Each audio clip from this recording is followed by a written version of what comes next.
All right, welcome back to another video. It is minus 17 Celsius this morning. It's nice and cold, just the way I like it. Starting all the tractors up. Everything was plugged in overnight.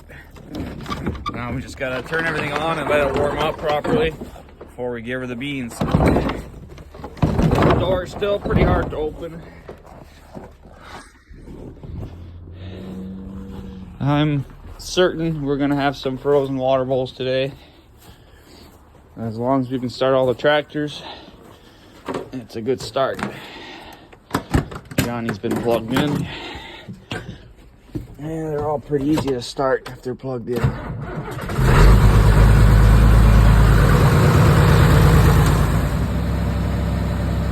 So we just let everything idle.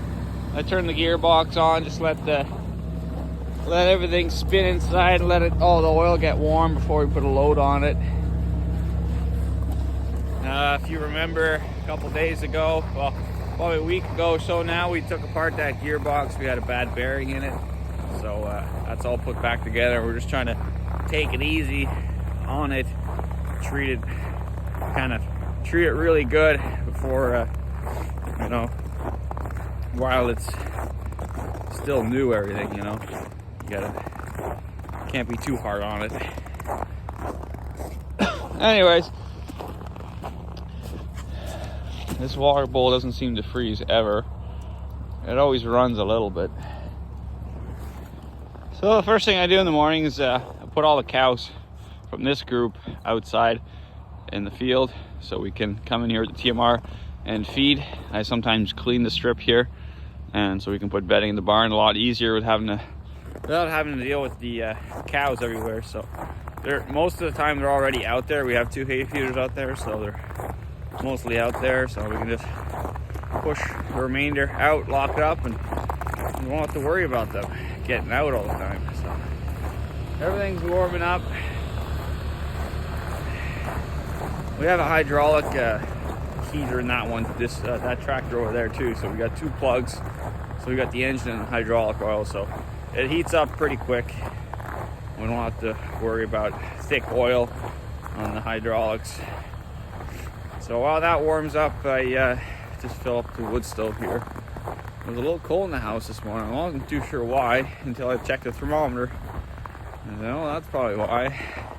It's only about 19 in the house. We usually have around 24. The fan's not on in the stove, so I don't know why it would be cold. We got lots of amber still left. Oh, yeah, we got lots of wood still left, so not too sure why it was so cold, but it had something to do with the temperature, I think. I'm just on my way to go get a silage bale. Got a couple of tubes here. I can go a little slow while it's still warming up. It's better than just sitting and waiting for it to warm up. But this week we have a load of soybeans going out, so we gotta get the auger ready.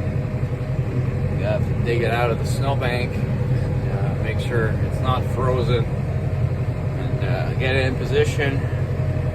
Wednesday the truck should be showing up.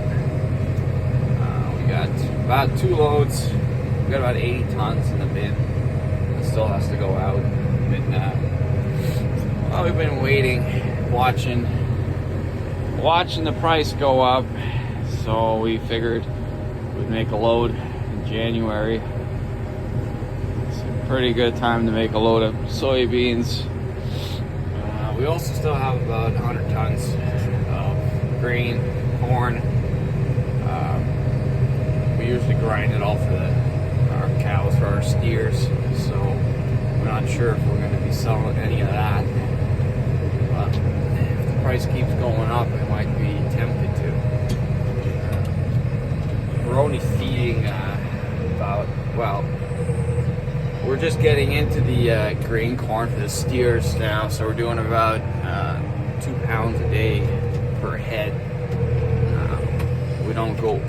We stop at 5 pounds once the steers are fully ready to go. We just don't want to go from 0 to 5 pounds of grain per head per day. just like in one shot. It kind of gives the calves a shock to their system, and they don't. They take a while to come back from it. They'll actually go off feed for a couple of days as a result of giving them too much grain too quick. So we went for 1 pound for 1 week, and now we're up to 2. We're slowly climbing the pounds per day. So yeah, it'll be around 500 pounds a day. So it's not too much grain, and I don't think we're gonna blow through 100 tons of it. We're probably selling that group of calves in June.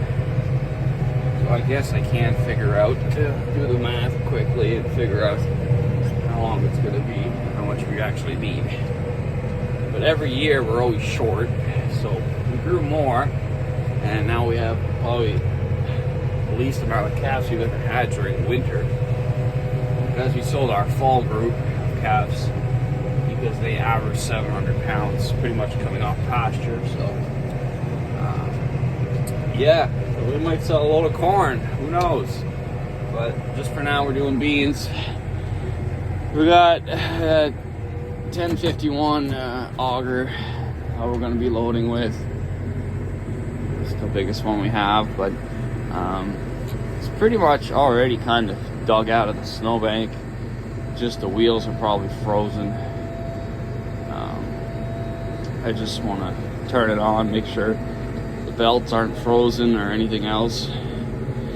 You guys, every time you load something, there's always something that happens.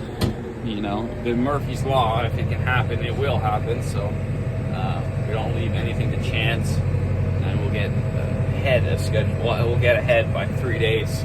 Get ready, get organized. You never know.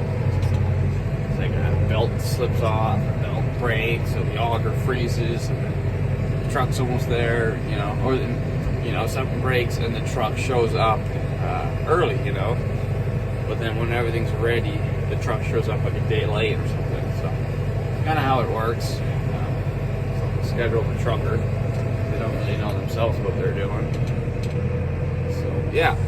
All right, we got our silage bale. It's gonna take the net off. No, I'm not gonna do it like that.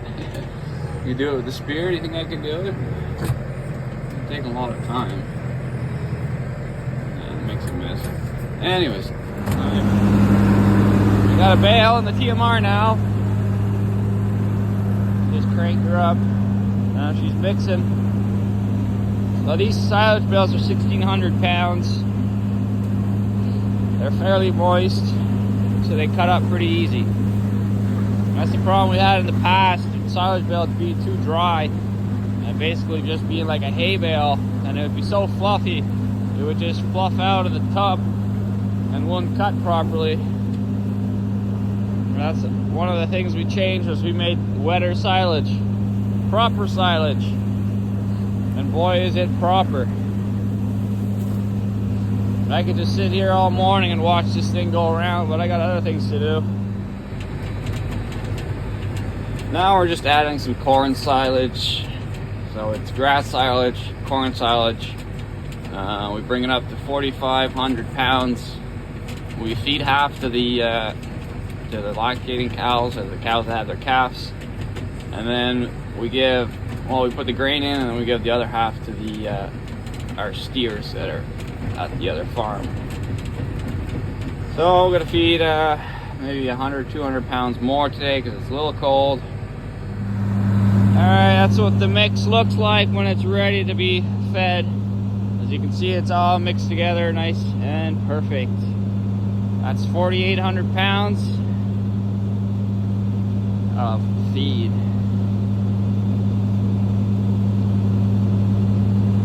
So we don't want it too short. We also don't want it to be uneven. So this is perfect. It's almost too short. Alright, this is what it looks like. It's all fed out. So now we're just going to open the gate and let them in. And we're going to lock them over here while they eat. and we're gonna fill the hay feeders outside. We also got the bulls out. We brought them out this 26th of December. So they're working hard, breeding the cows. We got 6 replacement heifers out here. And we brought 12. We took 12 cows that were empty from the spring group, and we brought them back in here to give them a second chance, just because we're pretty low in cow numbers. And we didn't want to call 12 more cows, so we called about 40 or so already, so we don't need to call anymore. All right, so we're done chores. We're just gonna get this auger out now. I cleaned some snow. We're just having difficulty with the leg. It's frozen. Can't quite lift it up. A little bit more. Anything much?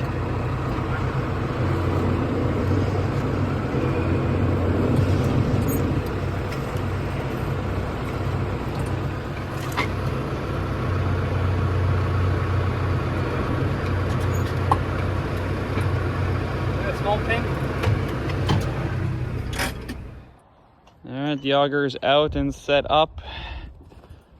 I had to clean the yard so the truck can get in.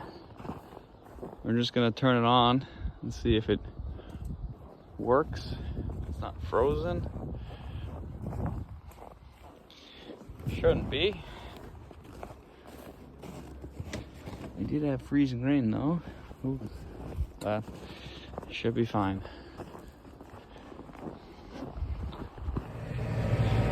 We just got done loading our new hay wagon with a load of silage. As you can see in front of me. The snow was pretty deep. I almost got stuck loading. But we just put 2 on the back. It's a pretty heavy load considering each bale's around 1,500 to 1,600 pounds. Oh, how many do we have on there? We got 2, 4, 6, 12, 13, yeah, we got 14 bales. So, that's pretty heavy. He's just having trouble. I don't know what he's doing. He had no traction or something. I wouldn't be surprised. We got these biased, shitty bald tires in the back. I don't know why he keeps turning. Anyways, I just figured it's 11 tons in the back, so that's probably why. Yeah, just spinning. 11 tons. Oh, you really get to test out those welds. Right here is where you gotta test out the weld. Evans arc welding.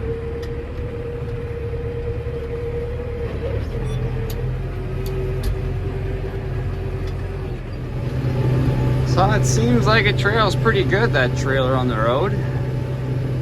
It's 11 tons and the tires are not even squatting or nothing. It's built pretty tough. So I'm just driving behind them to unload and also push them up the hill. But we already noticed that all that weight is transferred to the back tires, and even with bald tires in the back, we're still getting some traction. So it's a lot better than having a hay wagon where all the weight's on the front tires of the wagon and not the tractor. So it seems to be the cat's ass. All right, so this tractor handled it pretty well. We're just on to making the jack again. If you remember the last video, we didn't have good enough welds and it broke. So we're gonna make it stronger. Maybe add 2 bushings to the frame, and then yeah, it'll work better. We have this little piece of wood holding it up, but you can pick it up the front end. It's not heavy because it's almost balanced perfectly. So we also threw some paint on this A-frame. It's looking good. 11 tons didn't break anything, so the only problem we were having was we have no steering. We have no weight in the front, and the wheels were turning, but they weren't gripping. We have almost too much weight in the back. We have to maybe throw some weights, or with the loader, should be enough. Hey, what are you doing? I didn't even know you were in here. Chilling out?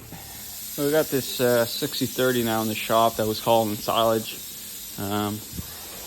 We have a bad valve cover seal. It's been leaking all down the engine, making everything pretty dirty. Getting worse, it seems, because now it's coming all the way alongside the motor. See here, it's all wet. Man, it's starting to drip down through here.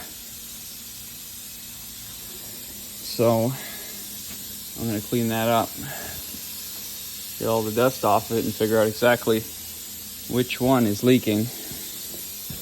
They all look individual, so it shouldn't be too hard to change, assuming it's that. It's starting to look like this one here's the worst. Looking like it's really wet down here. I'm assuming it's that. Whatever. Alright, so I cleaned it all up, and it's looking like it's coming from the third valve cover. It's kind of where it's the wettest, as I can see. It actually looks a lot better on the phone. You can see here, there's nothing recently, here you can tell it's the wettest, right in between the two of those. So we're gonna get some valve covers for that. Devin went to go get them. We're also noticing the hydraulics are starting to make an odd noise. There's always a noise when you start it up, and once the hydraulics are cold, it's always making like a weird noise because the oil's thick. But eventually when it warms up, that noise goes away. But we've been noticing lately that the noise doesn't go away. Hydraulics are warm, and it's still, I don't know, it's just still making a weird noise that we're not too sure about. So we are low on oil, and we're gonna go ahead and just change the oil and the filters. Check the book, and we haven't done hydraulic filters on this tractor in some time, so now would be the time to do it. We have two big filters, screw on, and a cartridge. So we're gonna drop the oil and get those filters changed, and we'll see if that does anything different.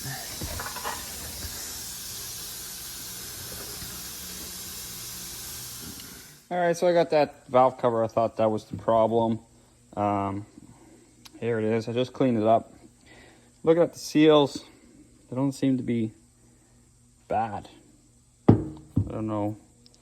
I was hoping for maybe a tear or something, but maybe it was loose too. The valve cover wasn't on tight enough. Or maybe it's another one. So, fuel leak was coming from, or the oil leak was coming from here, I'm presuming. But now that I'm looking around, it seems to be just about everywhere.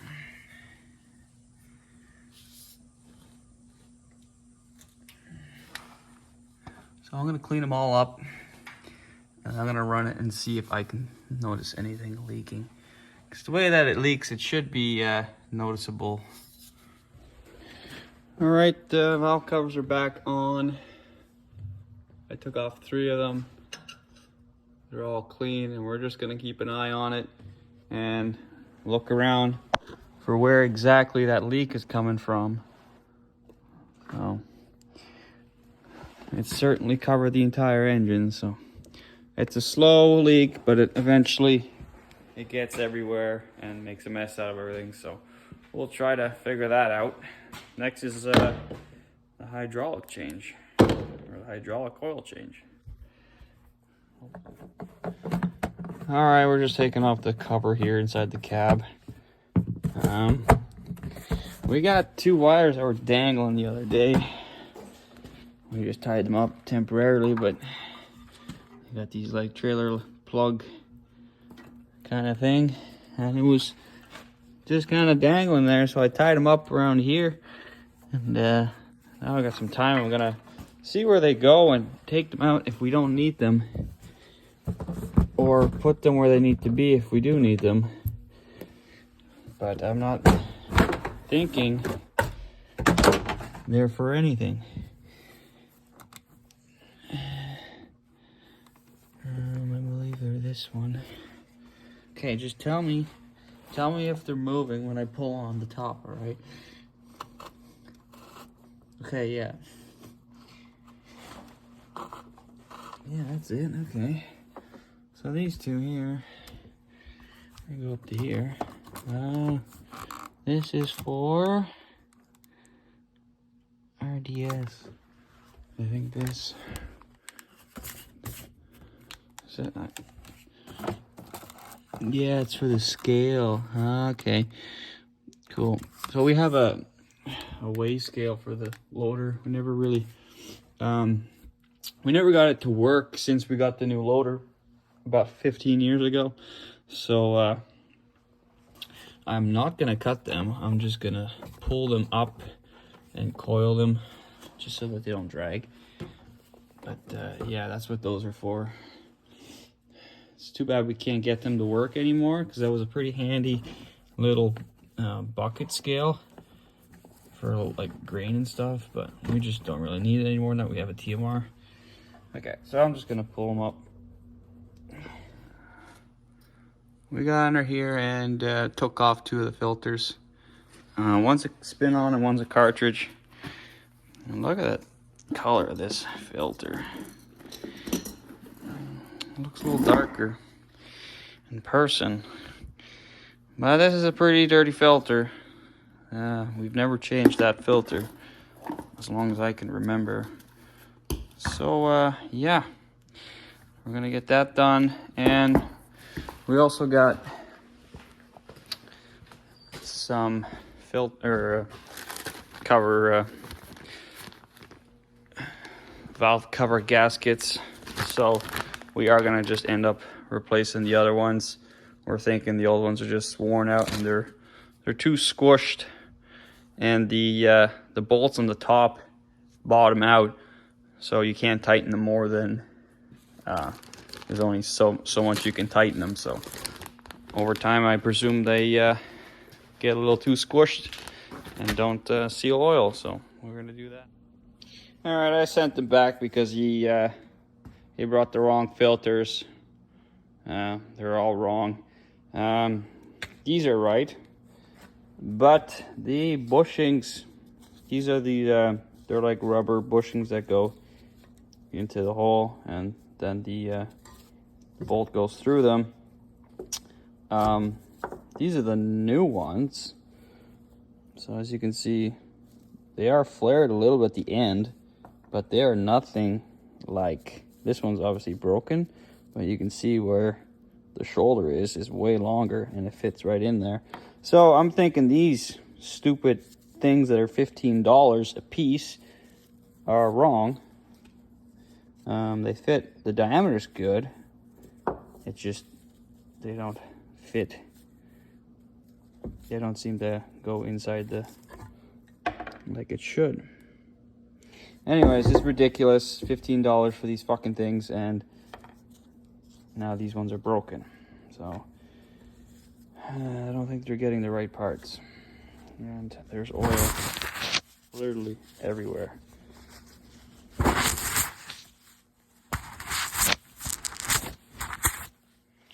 So Devin's gonna be busy driving around because he's got to probably go back and get these right ones.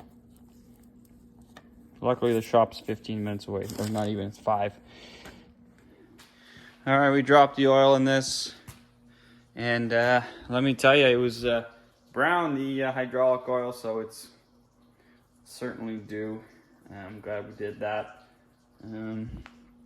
We just got to do the so we got the good filters now, proper ones.